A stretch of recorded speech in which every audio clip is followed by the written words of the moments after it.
Welcome to LIVEDAF, your online Daf Yomi Shiur.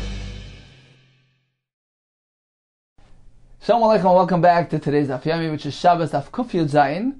We are on Daf Kuf Tez Zayin Amud Beis, 5 lines from the bottom.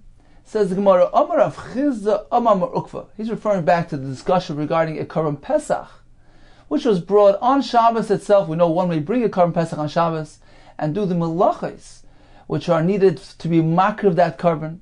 What about doing the melacha of hefshit, flaying, removing the hide of the korban? May one do that on Shabbos? We have machlokes according to Rabbi Shmuel Bnoi, Sherbrecha and Broika. Only partial flaying is allowed. It can only be mafshit, remove the hide up until the chaza, the chest, in order to provide unobstructed access to the emurin within, to the fats which are needed to be extracted and brought on the mizbeach itself. That partial hefshit indeed is regarded as tzorech gavoya, heavenly need, divine need, for the sake of the hakrava. But more than that, removing more hide is also because the rest of the korban is not actually being brought to the mizbeach. That's going to be eaten by the owner. That has to remain as is. According to Chachamim, one should complete flaying, complete removing the entire hide of the entire korban. That is also regarded as tzorech gavoya, heavenly spiritual need, because it's for the kavod of the korban. We have two approaches: either it preserves the freshness, or so that the korban wouldn't appear like an avei, like a carcass. Therefore, it preserves the dignity of the korban. In either way, either case, there's a heter to remove the entire skin, and he should complete the entire hefshah of the entire korban. Now, the chiddush here is that although the rest of the korban is going to be eaten by the owner, there's some personal gain and benefit resulting from his hefshit. That's okay, because the primary intended purpose is for the sake of Hashem, for the kavod of the korban, tzorech gavaya.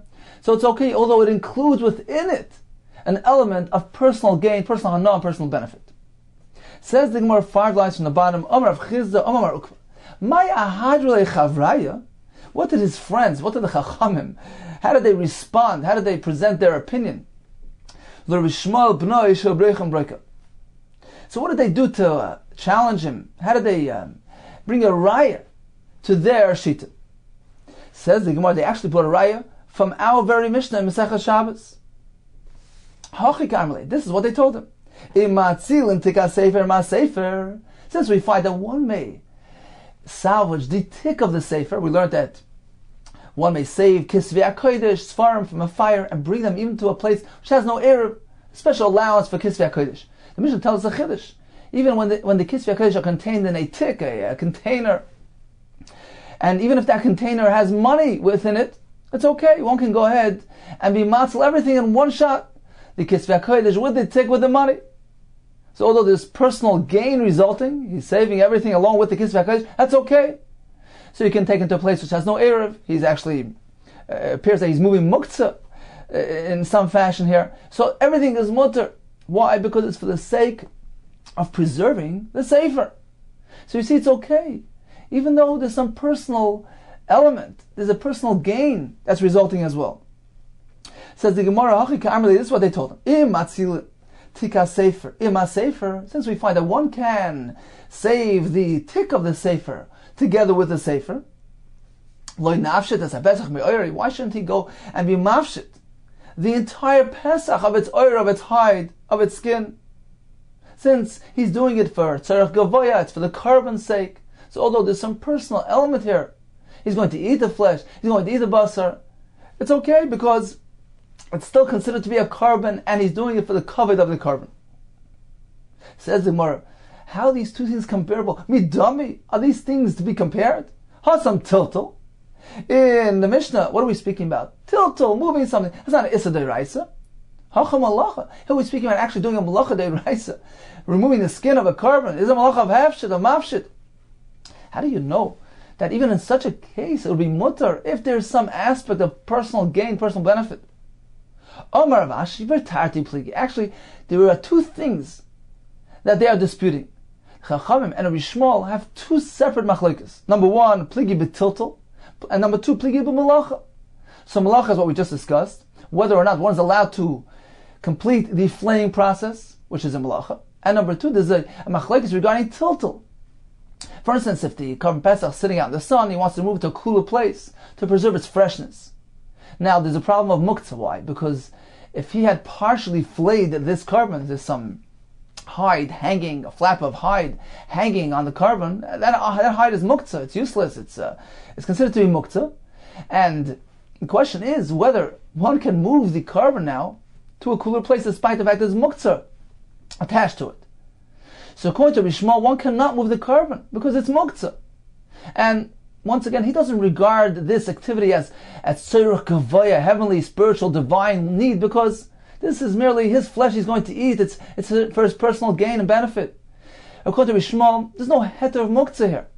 According to Chacham, however, they consider any activity done to preserve the freshness for the sake of this carbon, that's allowed, although there's some personal gain involved, included as well. Therefore, they allow moving this carbon despite the muktzah involved.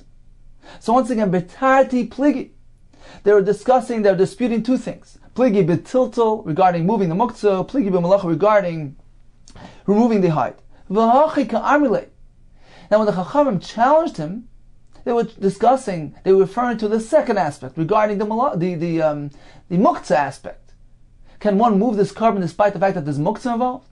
So regarding that, they supported their shita from our very Mishnah. This is what they told him. Since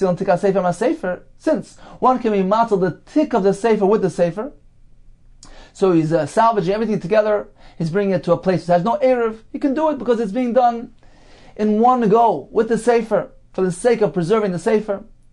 Likewise, when it comes to the Korban Pesach, why should he not be able to be metaltal the ur on account of the basar, which is a carbon? So, despite the fact that there's muktzah involved, I should be allowed to do that because it's for the sake of the carbon, and although there's some personal gain included, that's okay. Just as in the case of salvaging from the fire, one can bring the tick of the sefer to a place which has no erev, despite the fact that he's gaining from it. The container is his personal gain because he's doing it together with the saving of the Kisvei HaKodesh in one go. So that's okay. So the comparison is regarding the rabbinic Isser, not regarding the Malacha of Hefshit. Says the Gemara, Midami, once again, how are these two things comparable? It's not a proper, correct equation. Hasam, over there, regarding salvage from the fire. Nasa basis l'davar hamutar. This container is a basis, a support. For what? For the sefer within it. So this container is not muktzah. There's no issue of muktzah. Hacha. However, in the case of the Korban Pesach, by us, nasa basis l'davar aser. This oyer, this hide, this skin around the carbon is a basis, is supporting what? A davar aser. The flesh, the basar, which is muktzah. Why is it muktzah? Explains Rashi, because up until Moitzoi Shabbos, today's Shabbos, up until Moitzoi Shabbos, which is going to be Pesach, this basar is useless. One can't eat it, one can't derive benefit from it until nighttime comes, when you can go ahead and roast it and eat it. So it's considered to be a davar aser. And anything supporting muktzah, as we know, is muktzah as well. It's a basis of davar aser. So how could you compare the case of the container, which is subordinate, secondary to the Kisvei HaKodesh, and therefore it is regarded as part of it. And if you move the Kisvei HaKodesh, you can bring the container with it. It's okay. It's part of it. It's one act. As opposed to the case of the oyer, which is supporting a muktzah item. It is muktzah involved here. So it's supporting muktzah, and as Rashi points out, there's another aspect as well, because the oyer itself, as we learned, is muktzah as well. So there's a double muktzah. There's two reasons why here it's more chomer, more stringent. How do you know to allow, even in this case, where we're going to move muktzah? Says more, rather, this is what they told him. We'll bring a raya from the other case of the Mishnah, with the money inside. Since we find that we can go ahead and salvage the tick of the sefer, the container of the sefer, ima sefer, together with the sefer, even though there's money present in that container, and this container right now is a basis of davar aser, we can do that because he's doing it for the sake of the Kisvei HaKodesh. Likewise, by the Korban Pesach, why should you not allow him to be metaltal, to move the hide which is connected to the basar on account of the basar, since he's going to preserve the freshness of the carbon? And once again, despite the fact that there's some personal gain being derived, he's going to eat the flesh, that's okay, because he's doing it for the sake of the carbon. Just as we find by this sefer, he's going to gain by moving the container with the money. Nevertheless, it's mutter because he's doing it for the sake of kavod shemayim. Says the Gemara, mi dummy. Once again, how are these two things to be compared? In the case of the Kisvei HaKodesh, this container is serving as a double support. It's a basis l'davar aser, right, for the money, and it's also a basis supporting l'davar hamutar for the permitted item, which is the Kisvei HaKodesh. So this is not such a stringent muktzah, or as others would say, perhaps the Kisvei HaKodesh is more valuable than the money within it. So this basis gets a heter because the more valuable item determines the status of the basis. So either way, it's different than the Korban Pesach, which is hacha over here. Kuloi nase basis davar aser. It's entirely becoming a support, a base for the flesh, which is muktzah. So how could you compare the two things? Ella, says the Gemara, this is what they told him.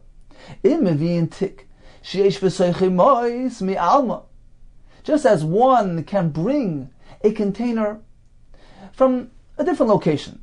If you need the container somehow, it's absolutely needed necessary for the saving of the Kisvei HaKodesh. For some reason, he needs a container, so he can bring it from another location, from the other side of the room, even though it has money within it. He doesn't have to toss out the money. If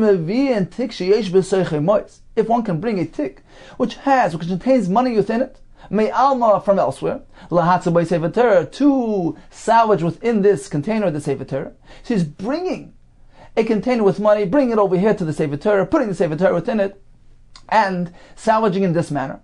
So just as he can go bring that container, which is what? A basis to muktzah, to the money within it, he can bring it over here for the sake of the Sefer Torah. Likewise, when it comes to the Korban Pesach, why shouldn't he be able to be metaltal the skin which is connected to the basar, agav basar, on account of the basar, despite the fact that it's a muktzah, because it's a basar davar aser. So this is a proper equation. Both cases are very similar. Both things are muktzah and are a basar because they're a basar davar aser. Says the Gemara, now this itself, how do you know? You're making that assumption that one is allowed to bring a container with money to save the Sefer Torah. How do you know that as a fact?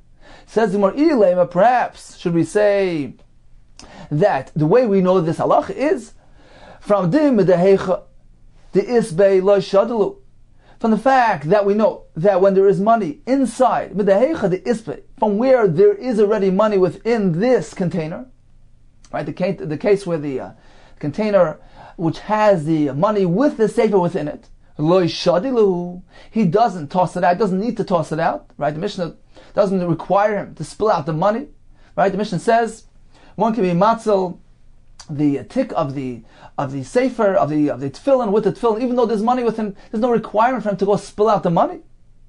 So if that's a fact, then isuy nami ma'isinan.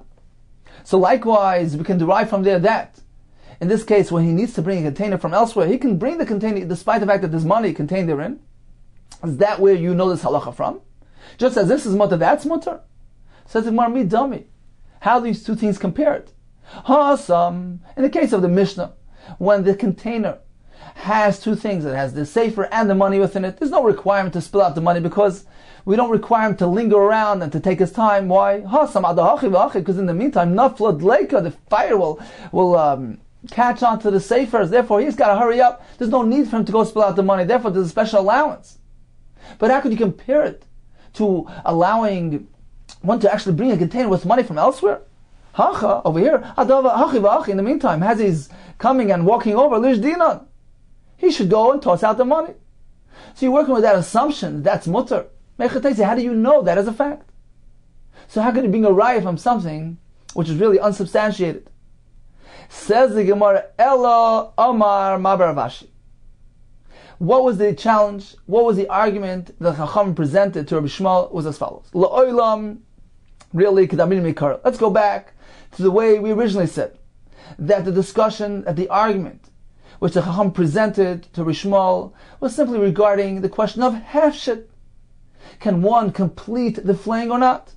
According to Rabbi Shmuel, no. According to Chacham, one should complete the hefshet of the korban. And they will bring a raya from our Mishnah. Just as one may go ahead, salvage this sefer which is in a container that has money within it. Despite the fact is, he's being metaltal, and he's gaining from it. He's gaining the money. He's taking it to a place that has no erev. He's moving the muktzah. Since that's allowed. Why? Because his primary intended purpose is for the salvaging of the sefer. So it's okay if personal gain is included as well. Likewise, one can complete the hefshed of the carbon, which is a carbon. He's doing it to preserve the freshness of the carbon. It's covered shemayim. It's tzarich gavaya. It's spiritual need. Despite the fact that there's personal gain involved. So that's the equation. That was their argument. Now, we have one problem. Now, what about the kash that you had? That how could you compare the two things? Is this an equation? In the fire, he's merely doing tilta, which is the rabbanon. He's moving something, as opposed to the korban pesach, which entails a malacha. How can you compare the two things? That was your question initially, right? Says Mavar Avashi. Actually, the case of korban pesach only entails, and this is the rabbanon. How is that? He's doing hefshit. The reason is kegoyin, for instance, the loikaboy lord. He doesn't need the skin. He doesn't need the hide. He's simply trying to extract the flesh from the hide. It's a davar sheni miskaven. He's not doing hefshit. He's trying just to get the skin, the flesh out, to preserve its freshness, to get it cooled off, or that it shouldn't appear undignified. Since this kavana is not for the hefshit, it's a davar sheni miskaven. Says the Gemara, va'abaye va'amrit amrit havayu. But didn't Abaye and Rava both say that Moider Reb Shimon b'psik reisha v'lo yamas? That Reb Shimon is Moider. That in a case where it's a psik reisha, if it's inevitable, for instance, cutting off the head of a chicken, you want it to stay alive, it's impossible. It's inevitable, it's going to die. So likewise, in this case, how can you say that it would be mutter? It's mutter because it's a davar sheni miskaven. What do you mean it's a davar sheni miskaven? But it's a psik reisha, it's inevitable. You can't take the flesh without flaying, without removing the skin and doing a malacha of hefshit. Says Gemara, the shakali bebarzi. You know what it's speaking about? That he removed it bebarzi in strips, and strips of hide are useless. So therefore, he's not doing the malacha altogether. There's no malacha of hefshit taking place. Hefshit means removing skin that can be used as leather, etc. But when he moves it in thin strips, he renders them useless. So he's not doing a malacha. Not doing a malacha the rise of hefshit, as Rashi points out. It's a shvus, it's a rabbanon. Okay? So if that only involves this rabbanon, then the equation works perfectly. The rabbanon bring a raya. Just as in the case of the fire. He can do an issa rabbanon, he can bring the container with the money, carry muktzah, bring it to a place that has no erev. So it only involves this rabbanon, that's allowed since he's doing it on account of the sefer, tzarich gavaya, despite the fact there's some personal gain included. Likewise, by the hefshit of the carbon, he can go ahead and complete the hefshit, because he's doing it in strips. It's not a melacha d'oraisa. He's not mechaven for the hefshit. He's simply trying to preserve the freshness and dignity of the flesh, of the meat. That will be mutter, despite the fact that there's some personal benefit resulting, because he's doing it for the cover of the carbon of the kavod shemai. So in summary, regarding being a mafshit, a korban pesach on Shabbos, we have machlokes. According to Shmuel, Bnei Shel Brecha and Brecha, he can only be mafshit ad hachaza, until the chest, to remove the emurin, which are considered to be tzarech gavaya, they're going on the mizbech. But past that he can't, because the basar, that's considered to be tzarech hedid, because it's a joint, it's a carbon, it's a combined gavaya and hedid together. It's also for personal gain. Therefore, one cannot do the malacha pertaining to the basar. Whereas according to Rabbanan, he can go ahead, and he should go ahead and remove the entire skin, mafshet kulai, the emurin, certainly tzarech gavaya, and the flesh as well, since it is for the sake of carbon, despite the fact that there's some personal gain resulting. Well, it's mutter, just in the case of saving the container with the money. Agav the sefer, because he's doing it to preserve, to save the sefer. Therefore, even personal gain that comes along with it is mutter. Continues the Gemara. The Mishnah tells us where he's going to transport these items. So the Mishnah said two shittas. Tanakama say lemavoi she'ena mefulish. He needs to take it out to a alleyway which is eina mefulish. Mefulish means opened up, so it's an unopened mavoi. Then Beseira says afal mefulish, even an open mavoi. He can even bring it out to that location. Now we must point out that, as Rashi brought in the Mishnah, beginning of the parak, that all agree that he can go and salvage the Svarim, bring them out to a place which has no Erev. So although the Erev is a rabbinic requirement, this is a special leniency when it comes to saving Svarim.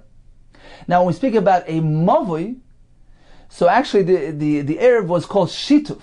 It was a partnership which was done between all the inhabitants of the courtyards which access the Mavui. They need to combine their ownership, and only in that way can they be mataltal, use the Mavui. So technically it's called Shituf. Rashi refers to it as Erev. So let's just refer to it as Erev. So the point of the heter here is that even though there's no Erev being conducted with this Mavui, so generally speaking one cannot carry this Mavui, but there's a special allowance that one can bring the Kisvei HaKodesh into this Mavui despite the fact that it's lacking in Erev. Now, so that's one leniency, agreed upon by all. What about the physical configuration of the Mavui? How many walls does it need? Does it require to allow transporting the Kisvei HaKodesh within it? We have a machlokes between the Tanna Kama and Ben Meseira. The Gemara is going to explain to us exactly the specifics and the configuration, the physical layout of this Mavui according to both shittas. Says the Gemara, Heichi dami mafulish. Ben Meseira says he can bring it out even to a Mavui hamafulish, an open Mavui. What is an example? What exactly is this Mavui hamafulish? Heichi dami she'ena mafulish. And what is the example of this Mavui which is not mafulish, meaning the Tanna Kama, who says that needs to be brought into an Eina mafulish Mavui, a Mavui which is unopened? What exactly are we referring to? So once again, Tanna Kama says an unopened Mavui, Ben Meseira says even an open Mavui. So what are the specifics here? Amar Rav Chisda, Shalosh mechitzis u'shnei lechayayin. This Mavui has 3 walls, so it looks like a U, u'shnei lechayayin, and 2 side posts at the open side of the Mavui. Now the Mavui was an alleyway into Shesarabim.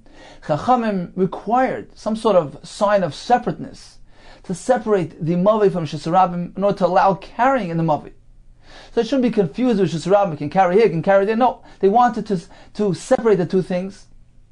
So there are 2 types of separations. One is a lechi, a side post erected by the opening, by the entranceway of the Mavui, where it enters the Shesarabim.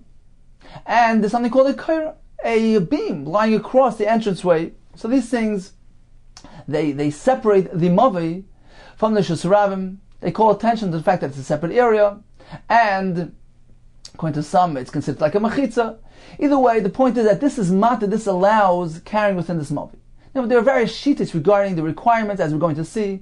What exactly is required to be erected by the entranceway of the Mavui where it meets the Shesarabim?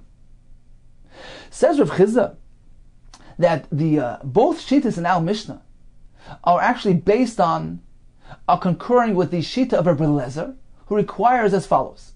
A Mavui, in order to allow carrying within it, needs to have 3 mechitzes, 3 partitions. It needs to look like a U. So 2 and 1 behind it. It needs to be an enclosed area.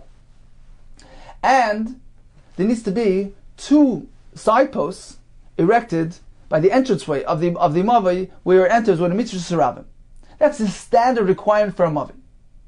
Now in the case of Kisvei HaKodesh, there's going to be a leniency according to Ben Meseira. Let's see. 3 mechitzes, so enclosed on 3 sides, u'shnei lechayayin. In addition to that, 2 side posts by the entranceway of the Mavui to Shesarabim. Zeu Mavui she'enu mefulish. This is considered to be a perfectly closed Mavui, einu mefulish, unopened, which the Tanna Kama requires to allow the Kisvei HaKodesh to be brought into the Mavui. So there's no leniency regarding the physical configuration of the Mavui. Gimel mechitzes v'lechi echad. Zehu Mavui mefulish. A Mavui which contains 3 mechitzes, but only 1 lechi, only 1 side post alongside the entrance of the Mavui. That is regarded as a Mavui hamafulish, an open Mavui. I mean, it's not completely properly closed off. And this is the shita of Ben Meseira, that we allow a downgrade when it comes to saving Kisvei HaKodesh, a leniency. We don't require 2 lechayim, 1 lech on each side, even if it only has 1 lechi, 1 side post on one of the sides of the entranceway. That's mutter, according to Ben Meseira.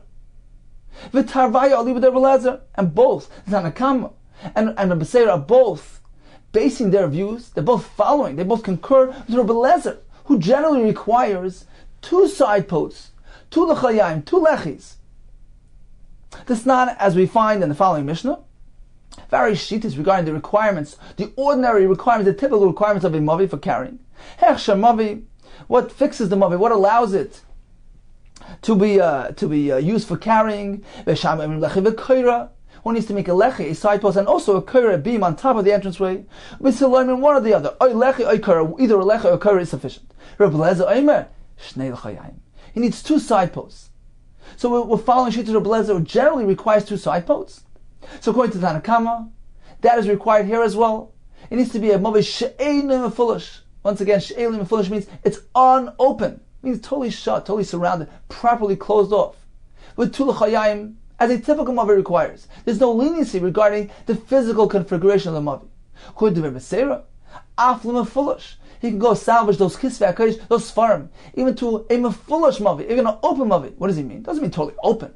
It means that it's missing some enclosure. It doesn't have your typical requirements. It has only one side post instead of two. Amalei Rabbah. How can you interpret the Mishnah like this? Gimel v'chitzas v'lechi echad. When Rebbe Seira says one can carry into a mefulish, an open mavi, according to your interpretation, what does this mean? 3 mechitzas with 1 lechi. So he has a leniency. Instead of 2 lechis, 1 lechi. Mefulish karasle. This is what you call a mavi mefulish, an open mavi. The wording is difficult. Why would the Messiah refer to this completely closed mavi as an open mavi? It's merely lacking a 1 lechi. So the wording, semantics is difficult.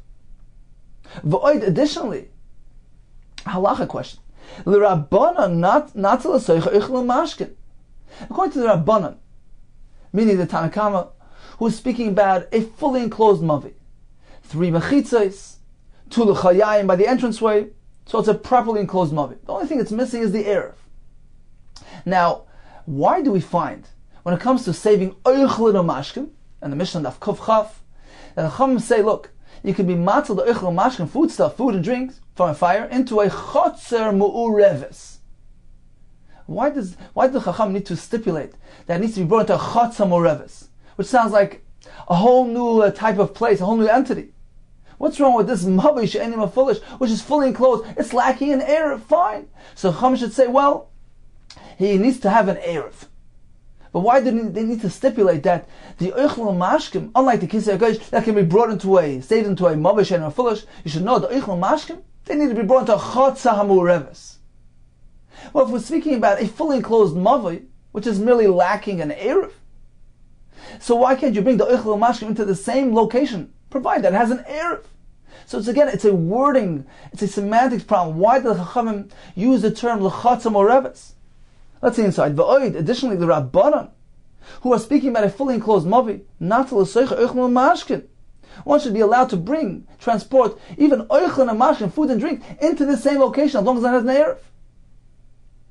So apparently, that's not the proper pshat in the Mishnah. We're not speaking about a fully enclosed, fully surrounded mavi. El Amar Rabbah. The pshat is as follows: Shtei mechitzes ushnei l'chayayim. 2 mechitzes. So you have just 2 mechitzes running alongside each other. Ushnei l'chayayim, with 2 lechis, meaning 1 lechi on either end of the mavi, 1 here and 1 here. So this is the mavi. This is the length of the mavi. 2 mechitzes, 1 lechi here to enclose this area, 1 lechi here. That is what the Messiah is referring to. Zehu mavi she'enim mefulish. This is what the Tanakam is referring to. Zehu mavi she'enim mefulish. This is an unopened mavi. Shtei mechitzes v'lechi echad. Zehu mavi mefulish. When it only has 2 mechitzes with 1 lechi, either on this side or on this side. This indeed is a mavi mefulish. Now we understand the wording. This is an open mavi. V'tarbayu al LIVEDAF Rabbi Yehuda. And both Tanakam and Beseira are following Rabbi Yehuda's approach, who says that even when we have only 2 mechitzes, that's sufficient. As long as they tax on a lechi on either side, that allows carrying within it. So they're both basing their opinions on Rabbi Yehuda. Generally speaking, we need 2 lechis, 2 mechitzes, and 1 lechi on either side. That's the typical allowance, typical requirement. According to Rebbe Seira, there's an allowance here, there's a lenience here, that even if it's missing 1 lechi, it's okay. Whereas according to Tanakama, there's no downgrade. We require everything that we require generally. We need 2 mechitzas with 2 lechis. So that's the pshat according to Rabbah.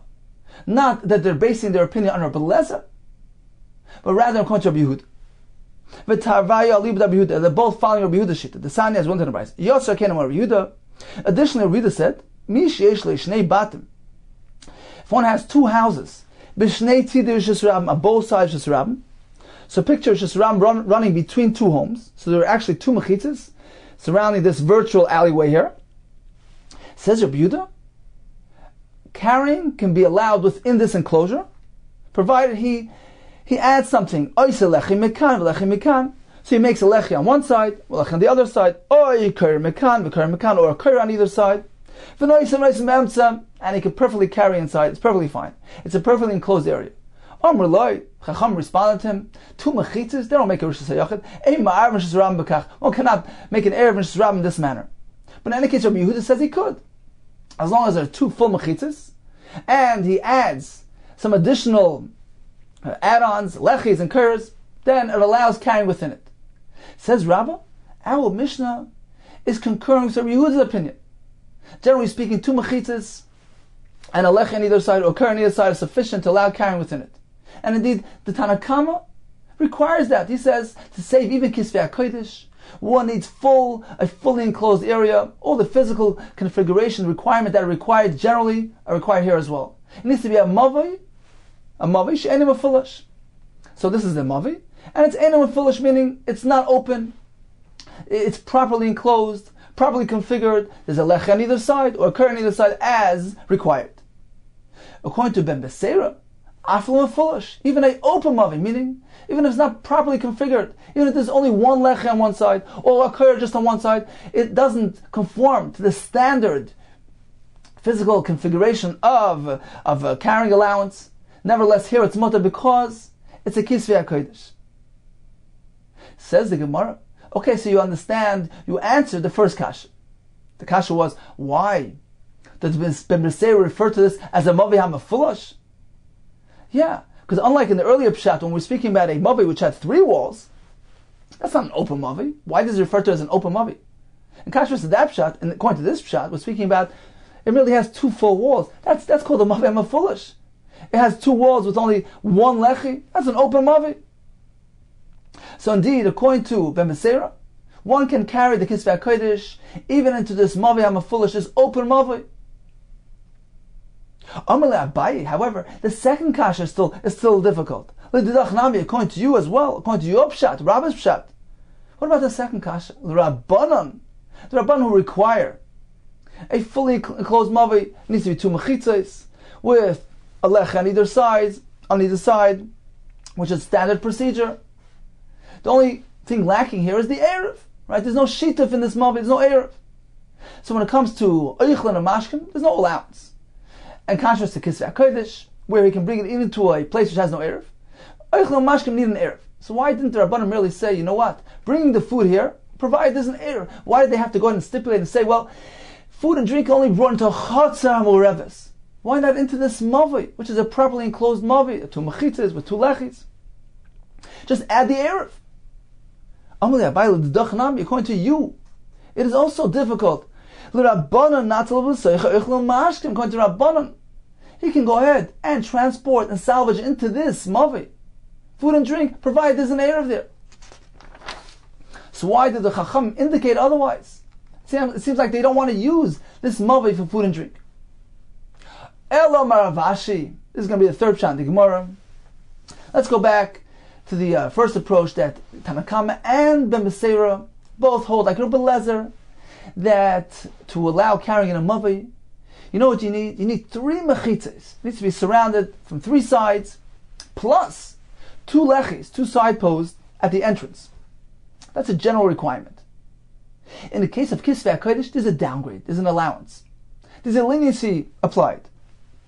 Sholish mechitzes v'lechi echad zeu mavi she'enu mefulash. According to Tanakama, we can downgrade. We don't need the standard requirement. We don't need the two lechis as we usually do. Even going to the Chachamim, going to the Tanakama, one can downgrade when it comes to saving kisvei HaKodesh. A special leniency, special allowance that even allows for saving into a mavi which has only one lechi present. So that's the Tanakama shita. According to Ben Beseira, even with no lechis present, Gimel mechitzas beloy lecha, without any lecha whatsoever. Zeu mavi hamafulish. That is the mavi hamafulish, the open mavi, which B'Meseira was referring to. V'afilu Rabbi Lezer, even according to Rabbi Lezer, the Omar, who holds that generally speaking, he said the ba'ina l'chayayim, we require 2 side posts. Mashkim. That's only regarding mundane objects. Mashkim. And therefore the Chachamim indeed stipulated on the Mishnah Daf Kufchaf that to say food and drink, you need to have a chatzah morevis. What they meant to say is, you need a fully enclosed area. This mavi here, it's downgraded. It's missing something. It's missing at least 1 lechi. Therefore they changed their terminology. They used the term chatzah morevis to indicate that this mavi is not appropriate for saving food and drink. So let's conclude. Even according to Beleza, generally speaking, you need to have 2 side posts. That's only regarding salvaging food and drink into this location. Aval Sefer Torah, or some have a girsa Aval the Kisvei Kodesh. So for these holy scrolls, there's a leniency, there's a kula involved. Bechad lechi sagi. Even 1 lechi is sufficient, according to the Chachamim, according to the Tanakama here. Bechad lechi sagi, even 1 lechi is sufficient. There's a leniency here. And this is the mavi she'enim mefulish that they're referring to. It's not an open mavi. It's surrounded from 3 sides. It has a lechi. It's not open. Nevertheless, there is some kula here. It's not a properly configured mavi. It's not your typical mavi, which allows carrying mundane objects. It doesn't have 2 lechis. And according to B'Meseira, he can transport the Kisvei HaKodesh even to mavi hamafulish. What does mavi hamafulish mean?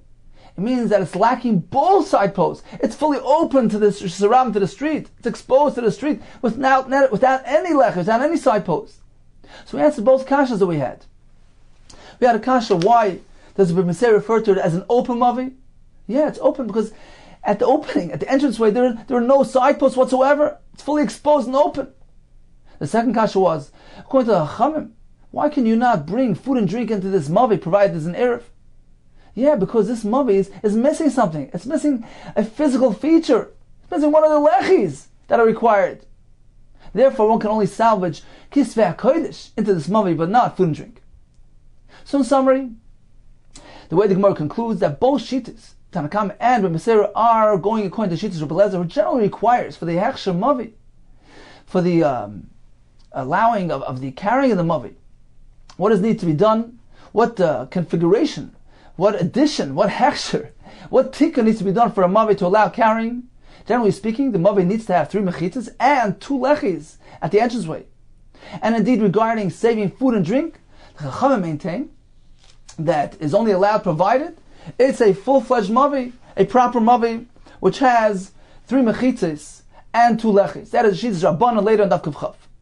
Regarding the machlekes in our Mishnah about saving Kisvei HaKodesh, we have a machlekes. We're speaking about a mavi that has 3 mechitzas. Regarding the lechis present, according to the Chachamim, at least 1 lechi is required, and that is what they're referring to when they say it's a mavi she'enim mefulish. It's not an open mavi. It has that lechi at the entranceway, according to B'Meseira. One can salvage Kisvei HaKodesh into a mavi hamafulish, an open mavi. What does he mean? He means that it has 3 mechitzas, but it has no lechi, has absolutely no side posts at the entranceway of the mavi. Even so, it's allowed. It's a kula applied specifically to Kisvei HaKodesh. Continues the Mishnah. Matzilin mazayin shalish su'udos. If a fire broke out, one can salvage the food required for 3 su'udos of Shabbos. Haroi la'adam, food fit for a person. La'adam, you can save for a person. So you can save this allotment, this amount, 3 su'udos worth per person. Haroi la'behema, food fit for an animal. La'behema, you can save for the behema, whatever he needs for Shabbos. Ketzah, what is the example? Naflod leika b'leila Shabbos. The fire broke out Friday night. At that point, he still needs a full 3 su'udos. Matzilin mazan gimel su'udos. Indeed, he can salvage the amount needed for the full Shabbos 3 su'udos, because he hadn't yet eaten 3 su'udos. B'shachris, however, the fire broke out in the morning, which was after the night su'udah. Now he can only save 2 su'udos worth. Matzilin mazan beis su'udos. B'mincha, the fire broke out in the afternoon, after he had already eaten his morning meal. Then he can only salvage 1 meal's worth mazon sudachas. So whatever he actually needs, that's what he could salvage. Rabbi Yossi Omer, l'oila matzilin mazon shal sudos. No matter when, no matter where, he can always save 3 sudos worth the amount of 3 sudas is the Shabbos allotment. That's what's required for a Shabbos. The Shabbos requires 3 sudas to be eaten on it. Therefore, there's no differentiation between the time of day and how many sudas is actually eaten. It's not dependent on the practical need. The Chacham established a formula. You can't go ahead and save as much as you want. You need to save the Shabbos requirement, which is 3 sudas. So as long as it doesn't deviate from that, that's okay. It's the Shabbos food. 3 sudas is the Shabbos requirement, the Shabbos amount. So that's the het of the Chachamim, regardless of the time of day or night. Says the Gemara, why are we restricting him to merely 3 sudas? Michti, let's take a look. What is he doing? He's busying himself with permissible things. This is not muktzah, and he's only bringing it to a place with an erev. So what's wrong? Natzal tzvei. Let him save as much as he wants. Let him save more. Natzal tzvei. Let him save more. Since a person is perturbed, he's anxious regarding his property that's going up in flames, if you allow him to save more, he might totally forget, disregard Shabbos. He might be so preoccupied with his salvaging activities, he might just forget that it's Shabbos, and he might be tempted, he might come out to put out the fire. Therefore, we must restrict him. And by restricting him, we are toning him down, calming him down, and he will not come to forget about Shabbos. But how do you explain the following brisa? Well, we find a similar restriction. Ella the Sanya. Now, regarding the following brisa, the Sanya, as it says, so if one's barrel broke apart on his roof, a barrel, for instance, with wine, maybe he can bring one utensil, place it underneath the barrel to collect the wine. Provided it doesn't go bring another kli. You can only do one kli. You can't bring another kli and catch the flow mid-air, kli achavit sarf, or bring another kli and place it level to the roof to have the wine drip in. So only bringing one kli is allowed, no more. We can't allow him to get overly involved. So the Gemara, what's the concern there? There's no fire. What is the concern on which we're basing this prohibition, this gzera? Says Gemara Chanam here as well, gzera shamayav kli derech rishis ram. There's a concern that by nature, by virtue of his over-involvement, he's going to be tempted to bring a kli from Rishis Rabim. So perhaps he'll forget about Shabbos. He's going to be so involved in saving his property, his content of his chavis, then he'll forget about Shabbos and actually bring a kli through Rishis Rabim to the malach. So therefore, we limit it to only one kli, tone down, calm down, take a little bit for what you need, and no more than that. Gufa, we just learned. Nishper lechavis b'reish gagoy. So this barrel broke, maybe you can bring a kli and place it underneath. Provided he doesn't bring another kli to capture the flow, bring another kli to place next to the roof to have it dripped into it. What if he somehow some guests showed up? Maybe then he can provide for them. He can bring another kli, capture the flow, to capture the drip. However, he can't do things in the reverse. Say, look, let me go capture the flow and then I'll get some guests. You can't do that. It needs to be an immediate, a true, genuine need. He needs to invite his guests first and ascertain that he really has a true need for the additional wine, and then he can go collect the wine. But one cannot employ a pretense when it comes to this. He can't go ahead and invite some guests that are already eaten, have no need for this wine, invite them, pretend that he needs it for their sake, and salvage the wine for that purpose. So harama, pretense is us. Mishum Rabbi Yehuda Rabbi Yossi Amru. So in the name of Rabbi Yossi Rabbi Yehuda, they said, Marimin. One may employ pretense. So as long as it appears like he's conforming, he needs to comply with these restrictions, have guests and pretend that there's a need. That is already toning him down. That's conforming with the framework of this gzera. And there's no concern of over-involvement to the extent of bringing stuff to Rishis Rabim. So harama, pretense, is allowed in this case. So machlokes tanaim. Says the Gemara, this machlokes tanaim, whether pretense is allowed, lema, perhaps we should say, beplukta, the Rabbi Lezer, Rabbi Shoka mefliki. That this machlokes tanaim is actually compatible with another similar machlokes between Rabbi Lezer and Rabbi Shoka regarding employing a pretense in a different context regarding doing tircha, bringing an animal up from a bar on Yom Tov. The son, as we learned in the Bryce. So the mother and the child, there's not a bar, fell into the animal mother and child fell into a bar, and we know that one may not shecht the mother and the child on the same day. So now it's Yom Tov. He can only slaughter one of them. Now they're both sitting in the bar. both of them are not suitable. So how is he going to bring them both up? Rabbi Lezer Omer, he can't. Ma'ala Sarishan. So you can bring up the first one. Amnas l'sheichtei, for the intent of slaughtering it. V'hasheni, but the second one stuck in the bar, oislei parnasavim kaimai. He simply provides it with parnasa, with whatever he needs to sustain it, in its place down there. Mishra shel yamas, so it doesn't die. But he cannot burden himself to bring it up from the bar because he doesn't need it. He cannot shecht it if he already shechs the first one. There's a solution for both. Malin as harishan, amnas l'sheichtei. He brings the first one up with the intent, pretending that he wants to shecht it. But then, you know what he says? I don't want to shecht it. I want to use the other one. Perhaps the other one. Rashi says, well, the other one is perhaps better quality. Umarim, and he employs the pretense. He pretends. Umalas hasheni, and brings up the second one. Now he has two in front of him. He has a choice. Rotza, if he wants zeh shechet, he checks this one. Rotza, if he wants zeh shechet, he checks the second one. So according to Bishur, one can employ an harame pretense. So a machlekes between Blazer does not allow, Bishur allows. So perhaps these two opinions are compatible with the other opinions regarding saving the wine with a pretense. Doesn't want to mean my. How do you know to compare the two things? Dilma, perhaps ad kan lekamer Blazer hasam. Perhaps Rabbi Lezer, who prohibits in that case, it's only over there where he says that he cannot employ a harama. Why? The efshar panasa, because there's a solution. He can provide sustenance for the animal where he is. So therefore, Rabbi Lezer does not permit employing a pretense.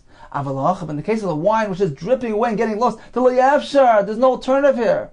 Loi, perhaps over there it's different. And Rabbi Lezer would allow saving through employing a pretense. V'at kan lekamar b'shul hasam.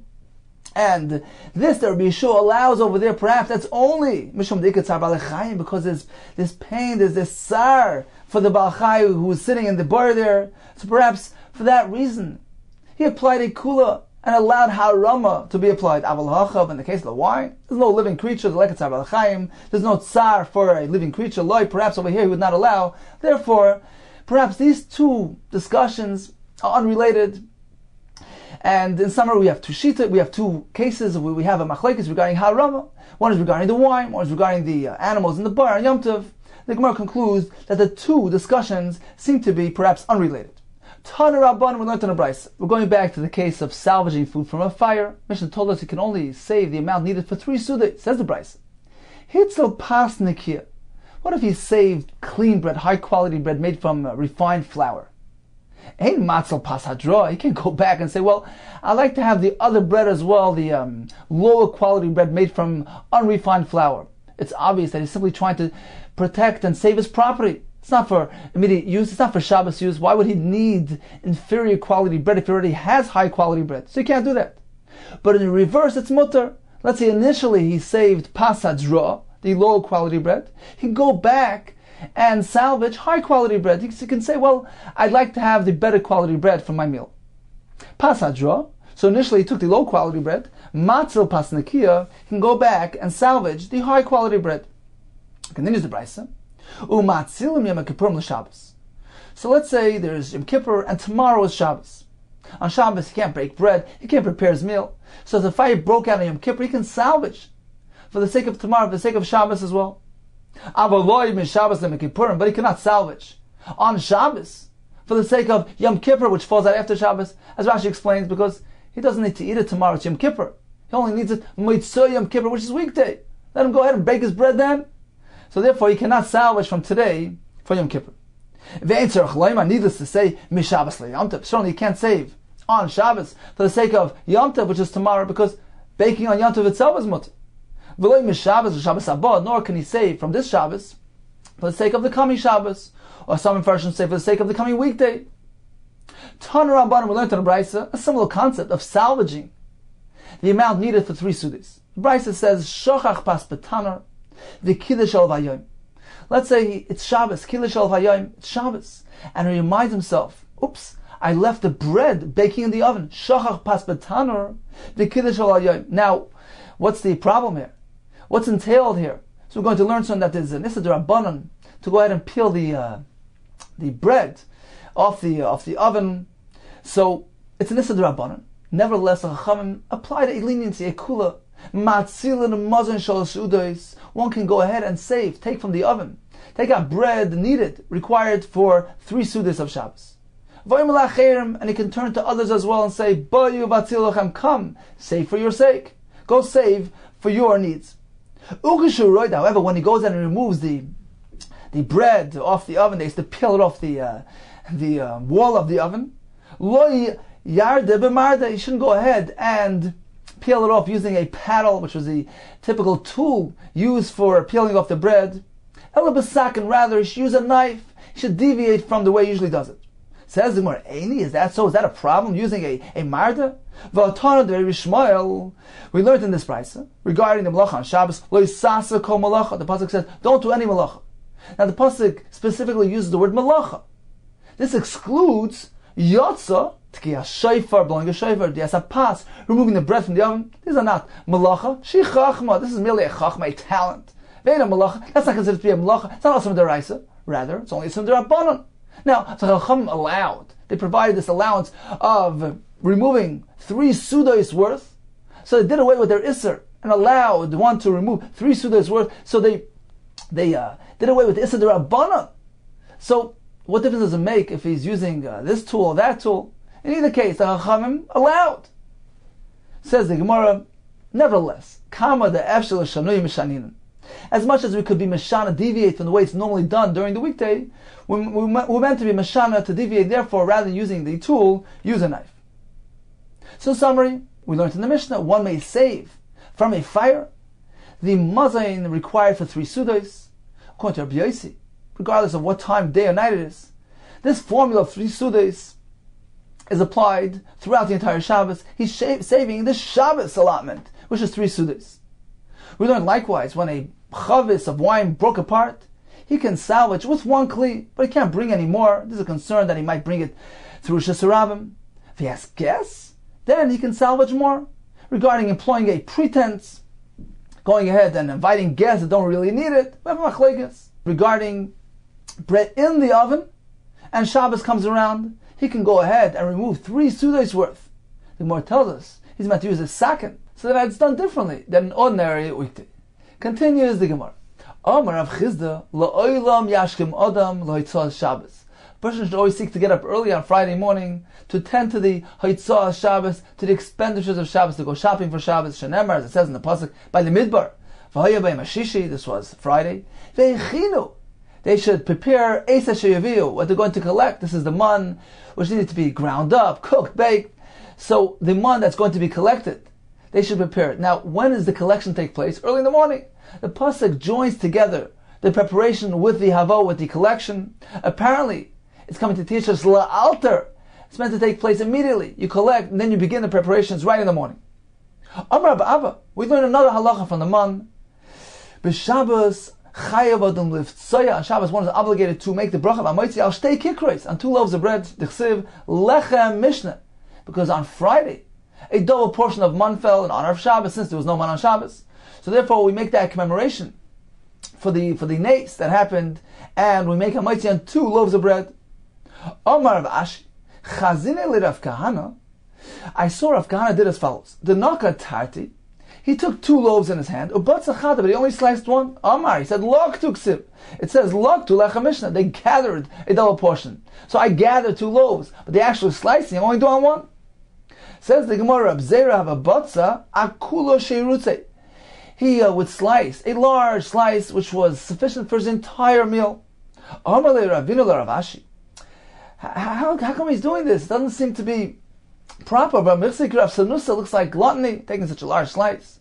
Amar le, so Rav Ashi responded, Kivan the kol yom of it. Since on an ordinary day he doesn't do this. It's only now on Shabbos with the Ka'avad does he do it in this manner. It doesn't look like gluttony. He's simply expressing his endearment for the Sud of Shabbos. Therefore, it's okay. Rav Amir Rav Asi, ki miklalu rifta, they ruva. So this is the bread which was used for the Erev Chatzeres. All the owners joined together by bringing together this bread, and they used to rotate. Sometimes they used to put it into one house, sometimes into the other. So when the bread would arrive at the home of Rav Amir Rav Asi, ki miklalu rifta, they ruva, the rifta, the bread, the ruva of the Erev would come to them, ki miklalu. So what would they do? Sharu ilvei. They would make a bracha moitzi on it. Why? Amri, they said, Hoy lis avad chada mitzvah. Since one mitzvah was done with this bread, the erev chatzeros, mitzvah gereres mitzvah, lis avad b'mitzvah achruna. Therefore, another mitzvah should be done to it as well, and therefore, they made the bracha moitzi on this bread specifically. Time for a brief review of today's daf. We began with the machlekes between Rabbi Shmuel, who only allows partial skinning of the carbon to allow the murin to be taken out, which is tzurich gavoya. According to Chacham, he can skin the entire carbon, even though there's personal gain there, just as he can save the container with money with the sefer on Shabbos. What does he bring the sefer to? To a mavui. According to Tanakam, even though it's missing one lechi. According to Rabbi Meir, even though there are no lechis there at all. We learned about saving food from a fire, only the amount needed for 3 sudos. He can only save wine from the broken chavis with 1 keli. He can take out bread from the oven, which suffices for 3 meals. We learned about getting up on Friday and about lechem mishnah on Shabbos.